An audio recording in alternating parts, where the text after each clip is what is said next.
Hello students, आज हम लोग बात करने वाले हैं स्ट्रक्चर ऑफ मेगास्पोरेंजियम के बारे में। मेगास्पोरेंजियम जिसे ओव्यूल कहा जाता है। ओव्यूल जो कि ओवेरी के अंदर प्रेजेंट होता है और एक इम्पॉर्टेंट पार्ट है पिस्टिल का। ओव्यूल के अंदर में ही मेल गैमेट फीमेल गैमेट के साथ फ्यूज होता है। तो सबसे पहले ये समझ लेते हैं कि ये होता कहाँ पर है। जैसा कि आप दोनों फिगर्स को देख रहे हैं, इसमें क्लियरली आपको दिखाया जा रहा है आपका जो अपर पार्ट है वो होता है स्टिग्मा। चाहे आप इसमें देखें या इस वाले फिगर में देखें, जो अपर पार्ट है जो एक कप लाइक स्ट्रक्चर है, वो कप लाइक स्ट्रक्चर जो है उसे ही हम क्या कहते हैं, स्टिग्मा कहते हैं। जब हम लोग इंट्रोडक्शन पढ़ रहे थे गाइनोशियम का, इससे पहले वाले प्रीवियस वाले लेक्चर में, तब हम लोगों ने इसको बेहतरीन तरीके से समझा था। तो हमने देखा था कि जो अपर पार्ट होता है, जो सबसे ऊपरी हिस्सा होता है, जो कप लाइक स्ट्रक्चर होता है, वो कप लाइक स्ट्रक्चर जो है उसे हम क्या कहते हैं, स्टिग्मा कहते हैं।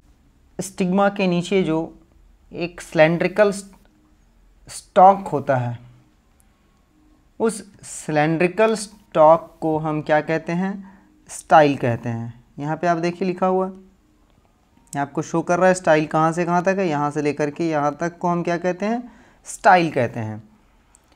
इसके बाद जो सबसे नीचे का जो पार्ट होता है, जो स्वॉलन पार्ट होता है, उस स्वॉलन पार्ट को हम कहते हैं ओवेरी। और इस ओवेरी के अंदर में ओव्यूल्स प्रेजेंट होते हैं। ये ओव्यूल्स या तो किसी पिस्टिल के अंदर में एक हो सकता है या मोर देन वन हो सकते हैं, यहाँ आप देख सकते हैं। तो आज हमें इस ओवेरी के अंदर प्रेजेंट ओव्यूल का स्ट्रक्चर देखना है।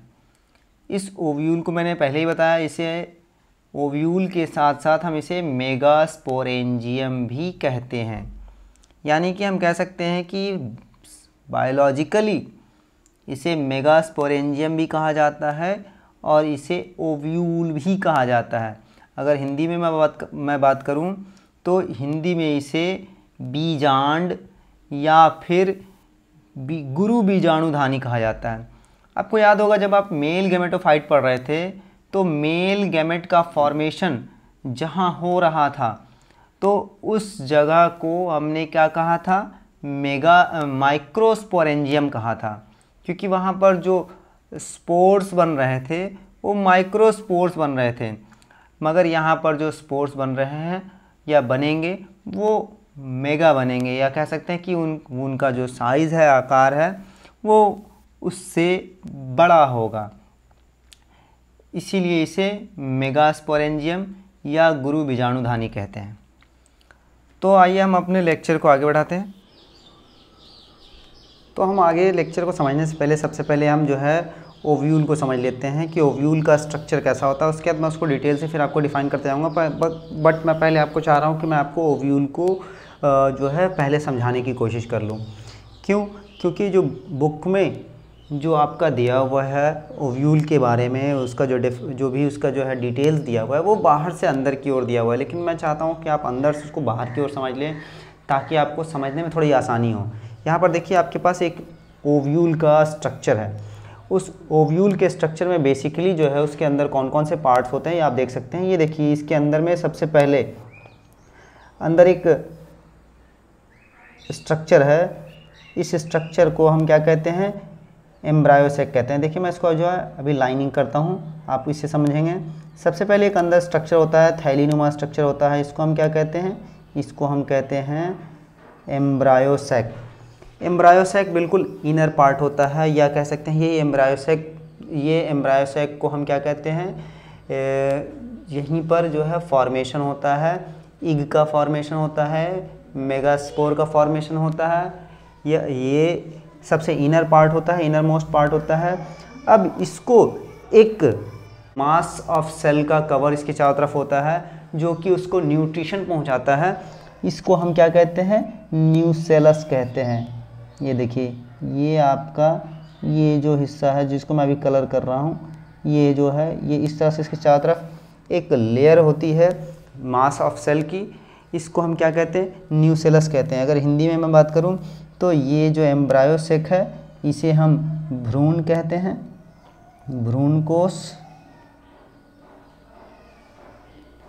और जो ये न्यूसेलस होता है इसे हम बीजांडकाय कहते हैं।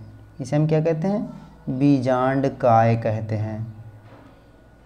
इसके बाद इसके चारों तरफ एक या दो जो है प्रोटेक्टिव लेयर होते हैं।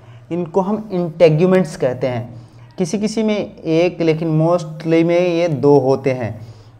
ये आप देख सकते हैं कि यहाँ से आप देख सकते हैं कि ये एक लेयर जो है इसके चारों तरफ बन रही है। ये लेयर जो बन रही है, ये लेयर इसको प्रोटेक्ट करने का काम करती है। ये प्रोटेक्टिव लेयर होती है। इस प्रोटेक्टिव लेयर को ही हम क्या कहते हैं? इंटेग्यूमेंट कहते हैं। यहाँ पर आप देख सकते हैं, मैं आपको दिखाता हूँ कि ये एक नहीं बल्कि 2 प्रोटेक्टिव लेयर हैं। एक आपकी ये हो गई और दूसरी प्रोटेक्टिव लेयर जो है वो ये हो गई। ये देखिए, ये दूसरी प्रोटेक्टिव लेयर ये हो गई। तो इस तरह से 2 प्रोटेक्टिव लेयर जो है ये इसके चारों तरफ मौजूद है। ये दोनों प्रोटेक्टिव लेयर जो है, इन दोनों प्रोटेक्टिव लेयर को हम क्या कहते हैं? इंटेग्यूमेंट कहते हैं। ये क्या करती है? बेसिकली ये न्यूसेलस को प्रोटेक्ट करने का काम करती है। अब चूंकि ये 2 प्रोटेक्टिव लेयर है तो दोनों को जो है हम 2 नाम से जानते हैं। इनर वाले प्रोटेक्टिव लेयर को इनर इंटेग्यूमेंट या अंतः आवरण कहा जाता है। अंतः आवरण। और जो बाहर वाला लेयर है उसे हम क्या कहते हैं? आउटर इंटेग्यूमेंट कहते हैं या बाह्य आवरण कहते हैं। उसे हम क्या कहते हैं? बाह्य आवरण कहते हैं। अगर दोनों को हम सम्मिलित रूप से देखना चाहें तो इसको अध्यावरण कहा जाता है। अध्यावरण। इसके बाद आप देख सकते हैं कि जो इनर और आउटर इंटेग्यूमेंट है, उस इनर और आउटर इंटेग्यूमेंट के अप साइड में आप देख सकते हैं कि छोटा सा ओपनिंग आपको दिख रहा है। ये छोटा सा ओपनिंग आप देख सकते हैं। ये देखिए, ये आपको छोटी सी ओपनिंग दिख रही है। इस छोटी सी ओपनिंग को हम क्या कहते हैं? इसको हम माइक्रोपाइल कहते हैं। इसको माइक्रोपाइल कहते हैं। और इस ओपनिंग के पास में जो न्यूसेलस का भाग होता है या न्यूसेलस का जो कह सकते हैं कि अपर एंड होता है, उसको हम क्या कहते हैं? उसको हम माइक्रोपाइलर पोल कहते हैं।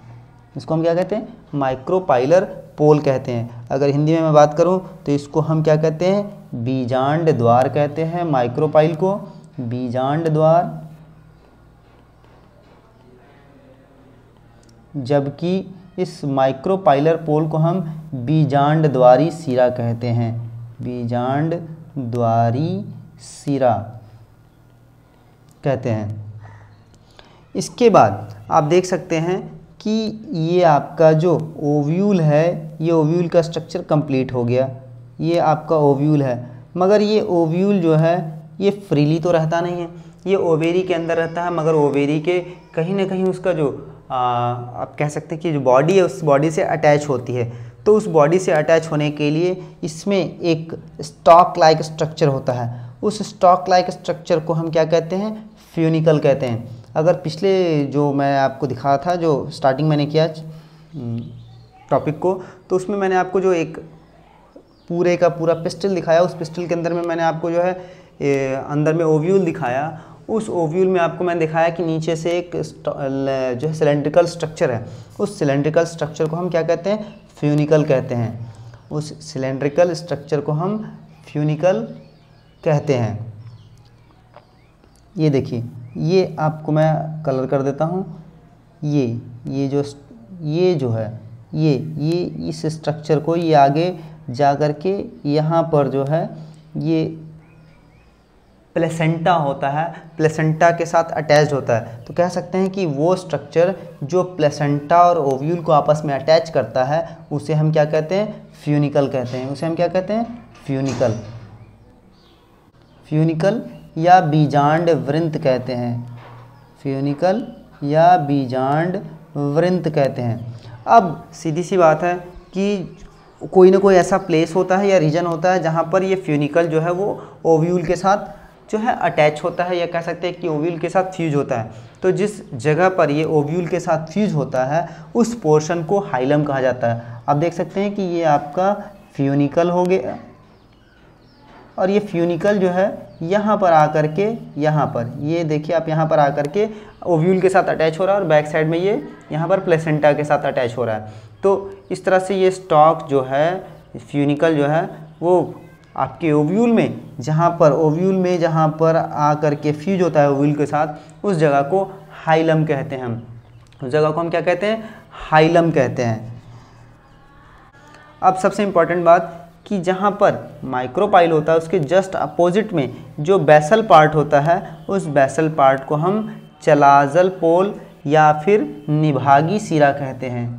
उसको हम निभागीय सिरा कहते हैं, या फिर इसे सिर्फ चलाजा भी कहा जाता है, चलाजा भी कहा जाता है, और या फिर हिंदी में इसे निभाग भी कहते हैं। ये बेसिकली मैं आपको एक स्ट्रक्चर दिखा दिया हूँ। किसका, ये स्ट्रक्चर मैंने दिखा दिया आपको ओव्यूल का, या कह सकते हैं कि मेगास्पोरेंजियम का। अब इससे रिलेटेड कुछ बातें कर लेते हैं आगे। जो मैंने आपको यहाँ पर शो आउट किया उसको मैं थोड़ा सा डिटेल से समझाता हूँ, लेकिन आप देखिएगा कि जो भी आपको मैं बताऊँगा या समझाऊँगा according to the NCERT book, वो क्या है आपको अप साइड से या आउटर साइड से कह सकते हैं स्टार्ट। जैसा कि देखिए मैंने आपको लास्ट में बताया था कि जो फ्यूनिकल होता है, फ्यूनिकल एक स्मॉल स्ट्रक्चर होता है जो कि अटैच्ड करता है किसको, प्लेसेंटा को, किसके साथ में, ओव्यूल के साथ में। तो आप देख सकते हैं कि मैंने आपको पहले भी कहा था कि वो स्ट्रक्चर मैंने दिखाया था। यहाँ पर ये देखिए प्लेसेंटा होता है, और इस प्लेसेंटा से ये आप देख सकते हैं कि ये जो स्ट्रक्चर है, ये जो सिलेंड्रिकल स्ट्रक्चर है, ये सिलेंड्रिकल स्ट्रक्चर कहाँ पे जाके अटैच हो रहा है या फ्यूज़ हो रहा है, ये फ्यूज़ हो रहा है ओव्यूल के साथ में। तो जहाँ पर ये ओव्यूल के साथ में फ्यूज़ हो रहा है, वहाँ से लेकर के प्लेसेंटा तक के बीच का जो सिलेंड्रिकल पार्ट है या सिलेंड्रिकल स्टॉक है, इसको ये हम क्या कहते हैं, फ्यूनिकल कहते हैं या बीजांड वृंत कहते हैं। ये जो है ये ओव्यूल को यानी कि बीजांड को किसके साथ, प्लेसेंटा के साथ, या कह सकते हैं हिंदी में अपरा के साथ जोड़ने का काम करता है, या दो कह सकते हैं कि दोनों के बीच की कड़ी है, कनेक्टिंग लिंक है। इसके बाद आप देख सकते हैं नेक्स्ट पॉइंट, जैसा कि मैंने आपको पहले ही बताया कि जब फ्यूनिकल आता है तो वो ओव्यूल के साथ आकर के एक किसी न किसी रीजन में जाकर के फ्यूज़ होता है। तो जिस रीजन में ये आकर के फ्यूज़ होता है उस रीजन को हम क्या कहते हैं, हाइलम या नाभिका कहते हैं। उस रीजन को हम क्या कहते हैं, हाइलम या नाभिका कहते हैं। ये आप जान रहे हैं कि ये क्या है, ये जो है आपका, ये आपका फ्यूनिकल है, और ये आपका यहाँ ये जो है ये वो रीजन है जहाँ पर फ्यूनिकल आ करके ओव्यूल के साथ अटैच हो रहा है। ये देखिए यहाँ पर ये अटैचमेंट वाले रीजन को हम क्या कहते हैं, हाइलम कहते हैं। तो वो प्लेस या वो रीजन जहाँ पर ओव्यूल की बॉडी यानी the body of ovule and the funicle will fuses is called hilum, या वह स्थान जहाँ पर बीजांड वृंत और बीजांड की काया यानी कि ओव्यूल की बॉडी आकर के आपस में संगलित होती है, मिलती है, उसे हम क्या कहते हैं, नाभिका कहते हैं।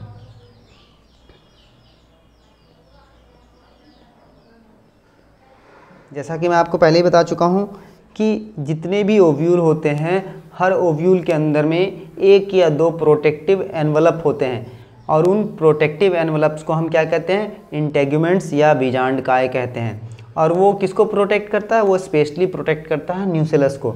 यहाँ पर भी मैं आपको पहले ही दिखा चुका हूँ, फिर से आपको शो आउट कर दे रहा हूँ कि यहाँ पर आप देख सकते हैं कि ये एक और ये दूसरा, जबकि इधर में भी ये एक और ये फिर दूसरा, ये दोनों जो है ये प्रोटेक्टिव बॉडी है, या कह सकते हैं कि प्रोटेक्टिव एनवलप है। और इसी प्रोटेक्टिव एनवलप को हम क्या कहते हैं, इंटेगुमेंट्स कहते हैं। जो इनर साइड में होता है, जो न्यूक्लियस से बिल्कुल अटैच्ड होता है, उस अगर दो होने की कंडीशन में, एक होने की कंडीशन में नहीं, अगर वो दो एनवलप्स हैं तो जो न्यूक्लियस से बिल्कुल अटैच होता है उसको हम इनर इंटेगुमेंट कहते हैं, और जो बाहर से प्रोटेक्ट करता है उसको हम आउटर इंटेगुमेंट कहते हैं। और ये बेसिकली किसको प्रोटेक्ट करता है, ये प्रोटेक्ट करता है न्यूसेलस को, यानी कि अध्यावरण जो है वो किसको संरक्षित करता है, बीजांड काय को संरक्षित करता है। हर बीजांड में एक या दो संरक्षक आवरण होते हैं जिन्हें हम अध्यावरण कहते हैं, और ये मुख्यतः या स्पेशली या विशेष रूप से किसको संरक्षित करता है, बीजांड काय को संरक्षित करता है। जो इंटेगुमेंट्स होते हैं वो पूरी तरह से एनसर्कल होते हैं, किसके चारों तरफ, न्यूसेलस के चारों तरफ, सिर्फ और सिर्फ टिप को छोड़ करके, एक्सेप्ट एट द टिप। ये आप देख सकते हैं, ये आपका इनर इंटेगुमेंट है, ये पूरी तरह से जो है ये कवर कर रहा है सिर्फ टिप को छोड़ करके, और ये आपका आउटर इंटेगुमेंट है, ये भी कवर कर रहा है सिर्फ और सिर्फ ऊपर के टिप को छोड़ करके। तो इस तरह से कह सकते हैं कि जो आपका इंटेगुमेंट है वो एक ऊपर में छोटी सी ओपनिंग छोड़ता है, और इस ओपनिंग को हम क्या कहते हैं, इस ओपनिंग को हम कहते हैं माइक्रोपाइल कहते हैं, इस ओपनिंग को हम माइक्रोपाइल कहते हैं। ये देख सकते हैं आप, ये आपका छोटा सा ओपनिंग है, इसी छोटी सी ओपनिंग को हम क्या कहते हैं, माइक्रोपाइल कहते हैं, या अगर हिंदी में कहूँ मैं तो इसे बीजांड द्वार कहते हैं। ये जो अध्यावरण होता है वो बीजांड काय को सिर्फ सिरे पर छोड़ करके और पूरे के पूरे चारों तरफ से ढक लेता है, और जहाँ ये छोड़ता है उसको हम रंध्र या छिद्र कह सकते हैं या द्वार कह सकते हैं। तो उस छोटे से द्वार या रंध्र को हम क्या कहते हैं, बीजांड द्वार कहते हैं। अब एक इम्पॉर्टेंट बात, वो इम्पॉर्टेंट बात ये कि जब भी जहाँ पर इसका जो टिप होगा, टिप पर माइक्रोपाइल ओपन होगा या एक ओपनिंग होगी, और इस ओपनिंग के जस्ट अपोजिट जो है वो इसका बेसल पार्ट होगा। किसी भी ओव्यूल का जो माइक्रोपाइल होता है उसका जस्ट अपोजिट जो है वो आपका बेसल पार्ट होता है किसी भी ओव्यूल का, और इस बेसल पार्ट को हम क्या कहते हैं, चलाजा या चलाजल पोल कहते हैं, चलाजा या चलाजल पोल कहते हैं। ये जो आप देख रहे हैं ये बेसल पार्ट, ये बेसिकली ये बेसल पार्ट जो है ये ओव्यूल का चलाजा या चलाजल पोल कहा जाता है, या हिंदी में कहूँ तो निभाग या निभागीय सिरा कहा जाता है।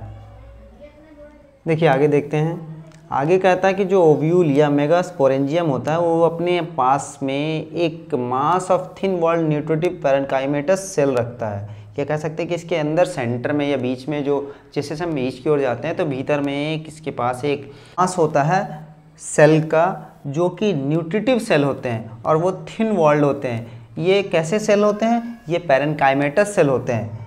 इन पैरेन्काइमेटस सेल के इस मास को हम क्या कहते हैं, न्यूसेलस कहते हैं। यानी कह सकता हूँ मैं कि जो बीजांड होता है, बीजांड या गुरु बीजाणुधानी, उसमें एक पतली भित्तियुक्त पोषक मृदुतक कोशिकाओं का एक पुंज होता है, एक कह सकते हैं ढेर होता है, और इसको हम क्या कहते हैं, बीजांड काय कहते हैं। जैसा कि मैं आपको पहले ही बता चुका हूँ कि इसकी चारों तरफ एक न्यूट्रिटिव सेल का कवर होता है, इसको ही हम क्या कहते हैं, इसको हम कहते हैं आपका न्यूसेलस।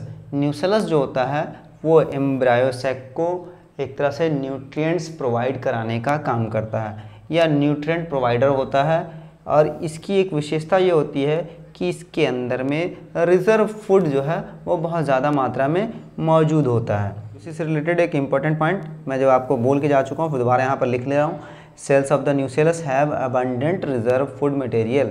जो न्यूसेलस के जो सेल्स होते हैं उनमें प्रचुर मात्रा में, बहुत सारा मात्रा में जो है वो क्या होता है, रिजर्व फूड मटेरियल होता है। सबसे लास्ट जो मैं आपको पहले बता चुका हूँ कि जो एम्ब्रायोसैक या फीमेल गैमेटोफाइट होता है वो लोकेटेड होता है, मौजूद होता है, स्थित होता है। कहाँ मौजूद होता है, कहाँ स्थित होता है, कहाँ लोकेटेड होता है, वो न्यूसेलस के अंदर लोकेटेड होता है। वो न्यूसेलस के अंदर बिल्कुल, यानी कि सबसे इंटरनल पार्ट होता है। और ये क्या रखता है अपने पास, ये अपने पास इग अपैरेटस रखता है और दूसरे न्यूक्लियई रखता है। और ये क्या होता है, ये एक थिन वॉल्ड सैक होता है, एक बिल्कुल पतली झिल्ली युक्त जो है वो थैलेनुमा होता है, या थैला ही कह सकते हैं हम उसको, कि एक ऐसा थैला होता है जिसकी झिल्ली बहुत पतली होती है, भित्ति बहुत पतली होती है, और उसके अंदर में ये अपने पास क्या रखता है, इग अपैरेटस रखता है, और इसके अलावा दूसरे न्यूक्लियई रखते हैं, जो बेसिकली अब यहाँ पर इन्हीं के बीच में क्या होगा, इन्हीं के बीच में से फॉर्मेशन होगा किसका, गैमेट्स का। यानी कि गैमेट्स के फॉर्मेशन के लिए जो रिक्वायर्ड सेल्स या रिक्वायर्ड न्यूक्लियस वो इन एम्ब्रायो सैक के अंदर में ही होते हैं। तो इसीलिए हम कह सकते हैं कि ये जो है इसको हम भ्रूण कोश कहते हैं, या मादा युग्मकोद्भिद कहते हैं, यानी कि मादा युग्मक को तैयार करने वाली। और ये कहाँ होती है, बीजांडकाय के अंदर में स्थित होती है, और इसमें ही अंड समुच्चय तथा दूसरी अन्य केंद्र की मौजूद होती है। अगर आप इस इमेज को देखना चाहें तो इसमें आप देख सकते हैं अच्छे से, ये आपका न्यूसेलस है, ये न्यूसेलस आपका है। इस न्यूसेलस के अंदर में ये आप देख सकते हैं कि ये क्या है, ये जो है यहाँ से अंदर में जो स्ट्रक्चर है ये आपका एम्ब्रायो सैक है। और इसके अंदर देखिए आपका यहाँ पर एंटीपोडल सेल्स है, एंटीपोडल्स है। उसके बाद जो है आपका यहाँ पर देखिए इग सेल है, इग सेल देखिए यहाँ पर है, ये एंटीपोडल सेल, ये इग सेल, और उसके बाद यहाँ पर दो सिनर्जिड्स हैं। और इन सिनर्जिड्स के अलावा यहाँ पर न्यूक्लियई हैं, जो सेकेंडरी न्यूक्लियई जिनको हम कहते हैं, ये सेकेंडरी न्यूक्लियई हैं, या इनको न्यूक्लियई पोलर भी कहते हैं। इसके बारे में आप आगे पढ़िएगा, क्योंकि इसका आपको स्ट्रक्चर है और फॉर्मेशन पढ़ना है, तो वहाँ पर आपको बेहतर समझ में आएगा कि किस तरह से एम्ब्रायो सैक के अंदर में इग अपैरेटस होते हैं और दूसरे न्यूक्लियई होते हैं। इनके बारे में आपको आगे पढ़ना है। और अगर आप देखना चाहते हैं तो मैं आपको फिर से दिखाता हूँ कि देखिए ये फ्यूनिकल है, ये फ्यूनिकल, और यहाँ देखिए यहाँ पर ये फ्यूनिकल जो है ये अटैच्ड हो रहा है किसके साथ में, ये अटैच्ड हो रहा है आपका जो है ओव्यूल के साथ में। और इस रीजन को हम क्या कहते हैं, हाइलम कहते हैं, जो कि आपको मैंने सबसे पहले बताया था।